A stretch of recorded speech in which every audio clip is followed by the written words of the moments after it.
we are going to be moving on to and speaking to the raid leader for Echo, Scripe. So I do believe that we have him. So we're going to be moving over to that scene now. Welcome, dude. How's it going? Oh, hey guys. Going good. Well, going really good. Hey, congratulations, man. We mentioned this to Roger and he was on earlier, but honestly, I believe this was maybe the best performance that I've seen out of a guild. And I've been around for plenty of you guys' Race to World First. I've seen some amazing performances, but start to finish, I feel like this was maybe the best tier you guys have ever had in terms of execution. I mean, I didn't think we could play this good either. Like it felt really good. It was really good. I don't know. It was really nice. Yeah, no, that last pull, I don't know what you think. Like, I didn't see that you could do anything better on that pull that you got the kill. Like, I mean, don't say that to Scripe, dude. He'll list 12 things right away. There was a few things. No. Oh, okay. Nah, there was nothing major. It's crazy how much you can min-max, but obviously at some point, it's crazy. So you don't do it. Yeah, apart from Roger not ruining, of course, what would the punishment be for no augment rune? Like, for me personally, I think that's like an easy demote. Maybe put on the bench for next tier. I don't know. Look at what we're looking at. I think his Vikaro got removed without him knowing, and he thought he had it because of that, because his Vikaro didn't pop up. But yeah, that's so sad actually, because we were min-maxing the Velvet debuff. I don't know buff if you know it with the druid. So like doing that but not ruining up is so yeah. What can you do? Unlucky. Yeah. Well, no. Yeah. So it's I mean, that's really this is a fight that I really enjoyed watching because you guys had to pull out all the stops. Every time we'd see you guys push a little bit closer, and then you'd have to go back to the drawing board and figure out, okay, how can we squeeze 1 or 2 more % out? And then get a little bit closer. Okay, how can we squeeze 1 or 2 more % out? And really, it was a fantastic boss for seeing you guys have to dig deep, like seeing you show all the little things that you could think of that you could use to, each idea by itself may have only gained, like a few 100,000 more damage, but when you put all those things together, it's the difference between wiping it 47% and it's still having 10 seconds left to go when you actually get the kill. Yeah, I mean, it's one big thing is also sleep. Like, it's crazy. Like, we call it the sleep buff. If you just sleep, like in your dreams or whatever goes on, I don't know what goes on in the brain there, but you just play so much better after sleep. It's crazy. Yeah, no, you could totally tell. Like yesterday, you got like a sick pull. It looked really, really good. Of course, there was some battle res he had to use and stuff like that. But you managed to, what was it, like 46.5 or something? And when I saw that, I was like, yeah, these guys are so close. And you obviously just shows that, like, you managed to just come back, and within only a few short hours, you just annihilated her. It was absolutely crazy. What did you think anyway of that last boss? We asked, of course, Roger the same thing. But what's your thoughts on it? Do you think it's trash? Do you think it's good? Like, of course, It was a little bit bad on heroic, maybe, but one could say perfect. But that was the perfect memes. But I think it was a really good boss. I mean, I think Sire Donatius was so good. It was hard to beat. Like with the movement, the animations, graphics, everything was just so perfect on that boss. But aside from that, I think it's a really, really nice boss. Heroic was boring, but Mythic is really good. Yeah, it almost feels like we was talking about maybe like a top-down. They made Mythic and then had to chop some things away for Heroic. Yeah. And it made it so you're kind of missing some of the important things there. And with that boss, how did, because we asked Richard this as well, how did you feel when that 50% thing happened? When you got a 49.5%, what was going through your head at that point, and then how did you come out of it afterwards? Man, the worst part was not even in the moment. In the moment, I was obviously super sad. Some people in the team were crying and shit because we were expecting it, and we thought, okay, if this means it will go to the next reset, which means we will lose and stuff. And the bigger problem was watching it repeatedly to figure out the min-max. And to watch the replays, and I hear it all the time over and over. I had to mute the clips. I just couldn't handle it anymore. That was the hardest part, I would say, watching the replays of it, yeah? Not the moment, but the replays. All right, so this is your first world first win as an out-of-the-raid raid leader. Does that change the experience for you at all? I mean, definitely. I think playing is fun in another way. Playing is a lot of fun. I realize that even when I'm doing some random heroic splits, it's a lot of fun to just play. especially if you like don't need to think about other things. You just focus on your gameplay and just min-max that. That's complete different kind of min-maxing and like performance than when you're outside. Because like one part of being outside I don't really like is like trying to get the people to be like motivated and stuff, like the psychological stuff, right? Like the more coaching but less raid leading part. I really like, this is not my field, like area of interest or whatever you call it. So I think that's the one I think I don't really like. But the playing the mechanics, coming up with strats and stuff, you can do that so much better from the outside. It's just like it also, when you're inside and raid leading, you feel like you're handicapped all the time. You feel like you're playing bad, and like you never feel like you are doing a good job, like not enough. And eventually you're like, oh, I could do so much better. That it's a lot more chill outside. You just know, okay, I could do a little bit here better, but not like, okay, I'm just trash basically when you're playing. And this was the first. This was the first. Obviously last year we had COVID in full effect, so everybody was at home. And you guys got some folks back in the studio this time. Do you like, if you got to pick whether you'd always be at home or have as many people as possible together, which do you prefer? Definitely the event. I think even the moment we came in here and like saw each other and stuff, I was like, okay, like we need to just keep doing this. I'm so happy we could do it. Like if it was a bit earlier, it would have been probably not possible. Like 1 or 2 months earlier, I don't think it would have been possible due to Corona and stuff. But we could handle it. We sorted everything out, and it was. I'm so happy that we did it together. It's so much better.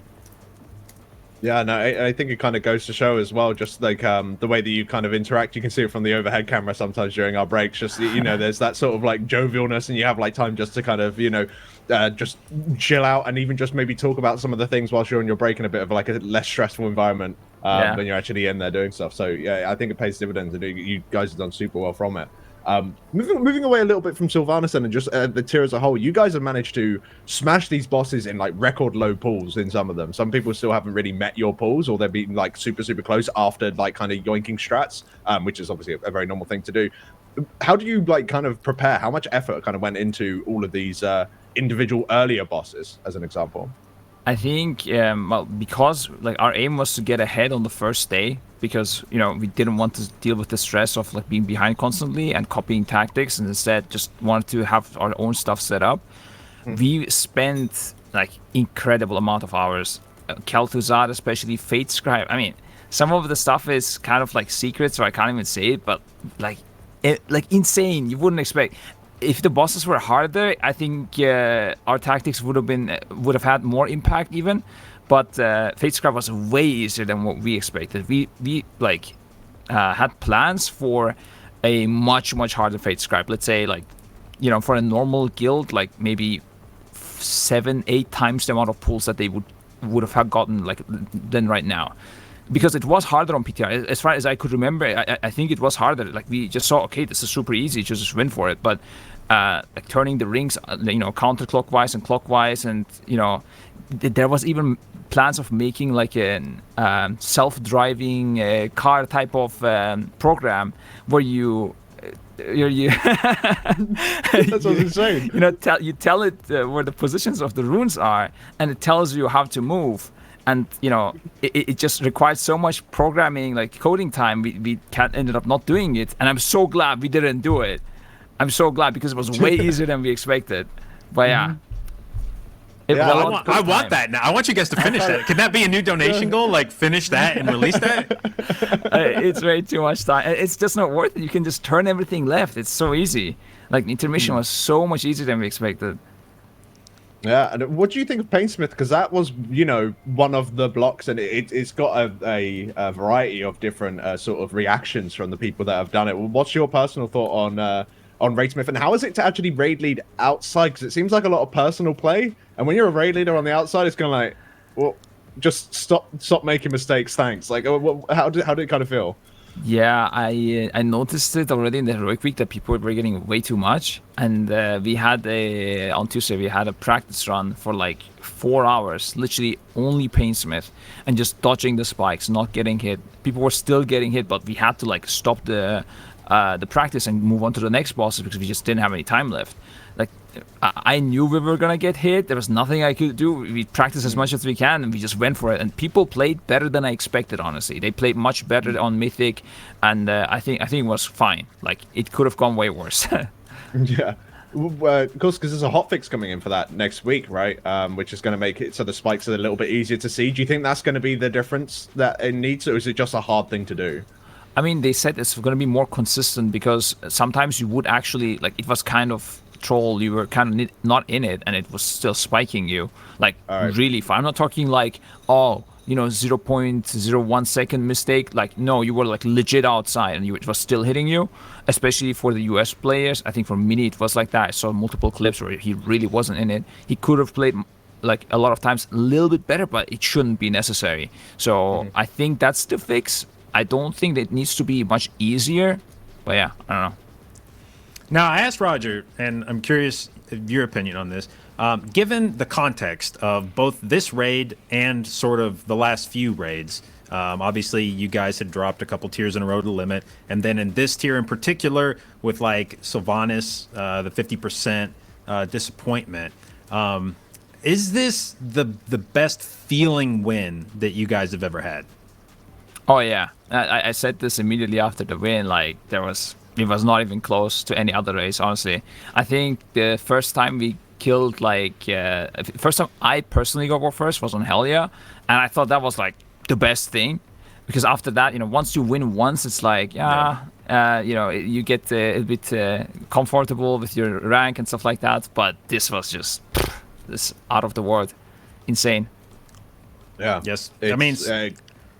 It is definitely one of those things where it just seemed like you guys were like snake bit this tier, where you guys were obviously playing out of your mind, but for one reason or another, it just seemed like things kept not going quite the way that it was looking like they were going to go. And obviously we're all staring at the reset coming up, and it was like, God, it would be really disappointing if this tier came down to just the reset. And so I think that as far as all the circumstances go, this certainly seemed like a very big win. I mean, obviously you guys have been, I think, probably disappointed in yourselves the last few tiers.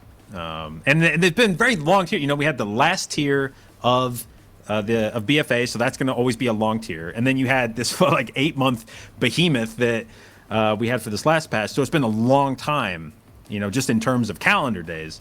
And so I'm sure it's been weighing on you guys' mind a little bit. Yeah, definitely. I mean, it was also, we had to create Echo, the business side, because all the players, all the staff, there's goes so much into the race for first. Sorting all of this out while also managing all the strats and stuff was just, I mean, I guess it was too hard for the first tier. On the second tier, I'm glad we managed. We had a lot of people help. There's no way the team, the gamers, could just do this alone by themselves, There was so much effort from so many people went into this, and we're very, very grateful for that. You guys as well, doing great job casting. I think the show got better. We did as okay. well. We did okay. I heard really good stuff about the show, so thank you.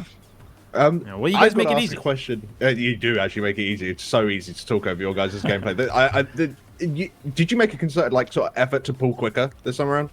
It felt like you guys just didn't spend a lot of time stopping. It was just like go. You have to stop occasionally, right, to sort something out. But was that like an actual conscious thing you did, or it just kind of happened?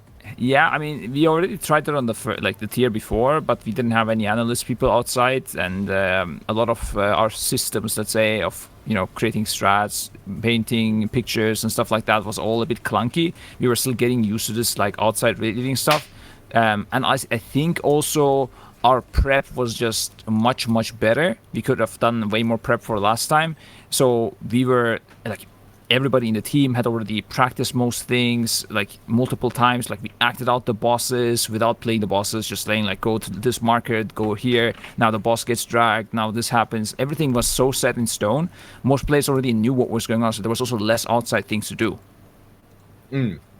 No, it's good because it certainly showed from an exterior point of view. One other thing I got to ask: who came up with the KT strat? Because that was ingenious. The way that he decided just to kill the tank every single time for that particular overlap. Although that wasn't the biggest thing, right? It was mainly the delaying of the boss's abilities. Was that a team effort, or did someone just kind of 5-head it and just manage to put all the pieces together? I mean, we knew we had to understand the energy of the boss, like how that all works out. I mean, I don't want to say me, but let's say it was a team effort with the energy. The tank thing, I honestly don't remember. I mean, with the trinket, like we knew we should abuse that for something. The initial plan was to use a combat rest on the first one, then an Ankh totem into an Ankh totem into a combat rest into an Ankh totem, and perhaps skip the first Ankh totem, but no point.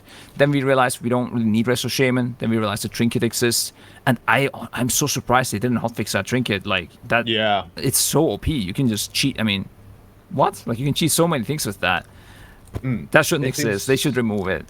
Yeah, it does seem like that's going to be the problem, because you're going to. It wouldn't surprise me if, like, you guys, if the trinket isn't changed, you'll get it for every single last player ready for next tier, right? Just because you don't know, there might be a fight where you just want to be, throwing people into the abyss. I mean, we even said on early bosses, just equip the trinket, like, because you're not gonna die because of some DPS check, it's because you don't have a trinket. So just equip it in case you die. You just free res.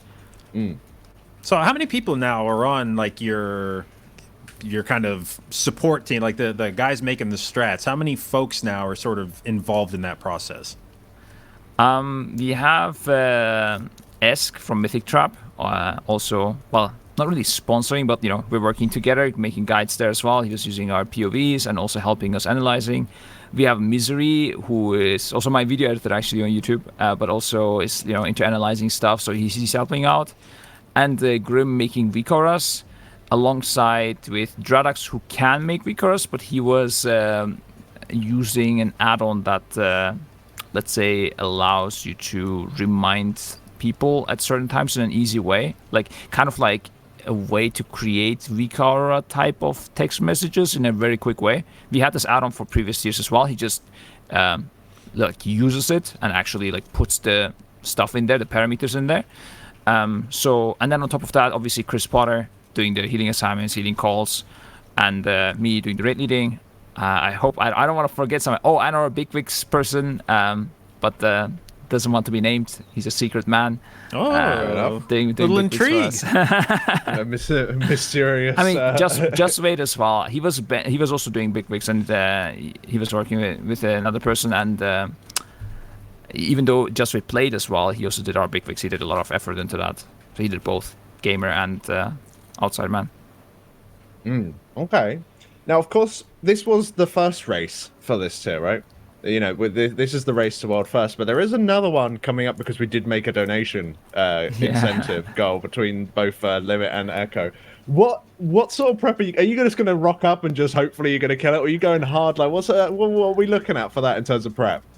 Raid, I have no idea, man. Like, we didn't talk to them about it. We don't know when it will be. We just said, fuck it. If we raise that much money, let's do it. It doesn't matter. Like, I'm gonna go fishing with Roger. Like, no. It's just random stuff.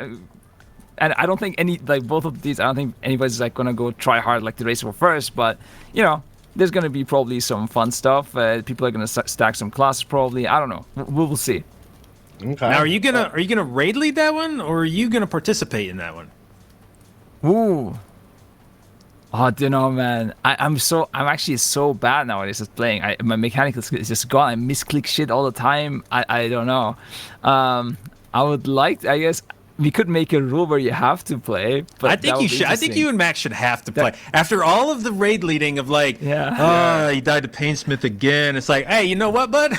Let's get you in there and see how Painsmith feels. No, it's fine. Yeah, could be.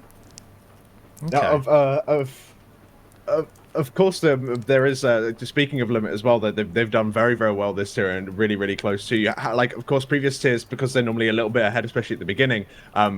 You end up, seeing how they've done and start implementing some of their ideas and strats. How much did you kind of feel that having their point of view and everything kind of helped? I imagine quite a lot for Fate Scribe as an example, but is there any other sort of bosses, or how much from that boss did you kind of learn from them? I mean, we had a plan for every single boss going into this year, which is usually we don't really stress it too much on early bosses, but we figured on Artificer, like we fell behind because of that. We didn't put too much focus. We thought it's going to get nerfed from PTR. We thought it's going to be way easier. It was like, nah, no way they're going to make this boss so hard. And then it was hard, and that tilted us. So we said, okay, we're never going to make this mistake again. We're going to prepare for every single boss. Even for like Terragru, we talk for hours. It's so sad, actually, but yeah. Like the people were like, "No, come on, we just need to move on. Like this boss takes way too much time. It's the first boss." We're like, "Nope, we're gonna talk about it." Just to also go through our, system of like creating strats, just to test it out on Terragru, so that everything is fully refined when we are talking about Sylvanas. Checking from limit, like we had tactics for if the boss is hard, we're gonna play tactic A, and if it's easy, we're going to play tactic B. For example, on Eye of the Jailer, we had the tactic of going to both sides and just out-healing it. But if it's too hard, then we go all to one side, and then you have to play a little bit better in terms of coordination. But it's it can be a much harder fight. So we had this for every single boss. I think the bosses where limit helped us basically was Soul Render, because it was an actual hard boss. All the other bosses, I mean, maybe we would have wiped one extra time, but doesn't really matter, just to see if it's hard or not. And the other one, Gingy is saying here next to me as well, as Fate Scripe. But that was like a strategical thing. It had nothing to do with the non-global release. They did their splits early. We showed them Painsmith and Guardian more. And then we did our splits, and they showed us Fate Scribe in return. So I don't think, it was because of the global release. But obviously it was nice to have the times for last phase. Then again, the last phase was very easy, so there was nothing to do. So it was very weird. Like, that fight was just so much easier than we expected, man. I expected to play 3 of those mini games in the last phase. At some point, we thought all the rings might be turning. Like, we over prepared for it a bit, I think. And then on Kel'Thuzad, I don't think we checked anything like from them. Like we had long talks about Kel'Thuzad with how the energy works. We had such a set plan. That's why our druids were also partly Convoke and Night Fae. So because we expected the inside phase to be much harder, the idea was to take a Shadow Priest to give the druids Fae in case the boss is not stoppable at 5%, because it was right now. But we planned for that as well in case it isn't, and that gets fixed because it's kind of weird. So we had a plan for like everything, and we didn't have to look that much. But I would have expected Kel'Thuzad to be a bit higher in terms of the HP pool. I think it would have been nice. Same with Fate Scribe. I think same with Guardian. All those bosses, I think if they were a little bit harder, I think it would be quite nice to play. And of course, I think unless JB, there's something you want to add there. I just wanted to say massive congratulations, obviously, on getting this tier down. It's awesome to see, it come home, so to speak, with the Race to World First finally coming back to the EU. So big thank you, sir, for taking the time out to speak to us. I'm sure you want to go and get celebrating. One final question: Weakeras when? We met the goal. I need. Yeah. We need them now. Soon, TM. I mean, we're gonna probably release them very soon. It's just there are some weak auras, like that super specific ones.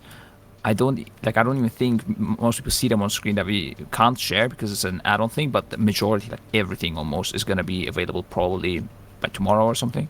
Nice. Well, excellent. Good stuff. Well, thank you ever so much for taking your time, and once again, big congratulations.